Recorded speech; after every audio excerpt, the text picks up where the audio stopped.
Nous allons voir quelles sont les étapes incontournables d'un projet de développement d'un système de gestion des risques environnementaux et sociaux, SGES, au sein d'une banque.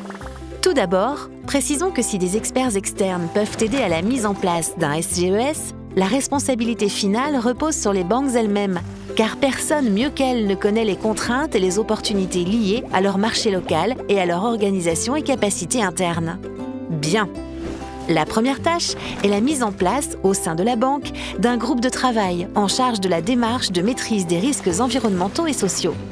Il sera placé sous la coordination d'un responsable hiérarchique et sa composition inclura un responsable de la gestion des risques environnementaux et sociaux, mais aussi, par exemple, un coordinateur, un expert externe, des chargés de projets opérationnels.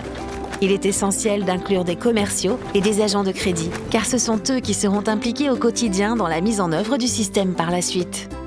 Après avoir cartographié les risques environnementaux et sociaux du portefeuille existant et avoir établi un plan d'action, le groupe de travail doit définir tous les paramètres du SGES et son champ d'action en fonction des secteurs, des types de financement, des montants des prêts accordés et de certains critères d'activation à définir, comme par exemple le déplacement de population ou l'impact sur une réserve naturelle.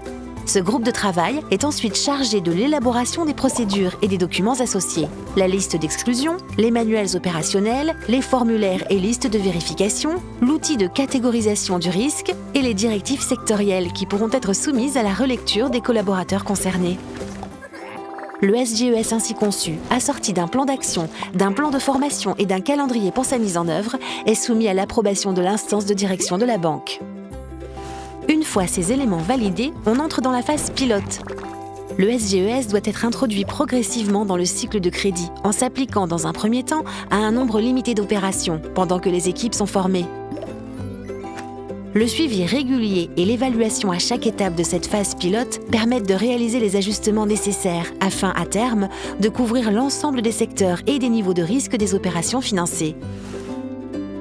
La formation doit s'adresser à toutes les équipes concernées et être accessible aux nouveaux arrivants, grâce à des formations en ligne par exemple. Le temps de définition et de mise en œuvre d'un SGES dépend largement de la nature et de la taille de la banque, mais aussi du niveau de complexité de ce système. En fonction de ces caractéristiques, le temps de développement d'un SGES peut varier de 6 mois à 1 an. Le temps de mise en œuvre de la phase pilote et de formation du personnel concerné pourra allonger ce délai de quelques mois après lesquels le SGES sera pleinement opérationnel. Les coûts induits par la mise en place d'un SGES sont également très variables en fonction du niveau de sophistication du système.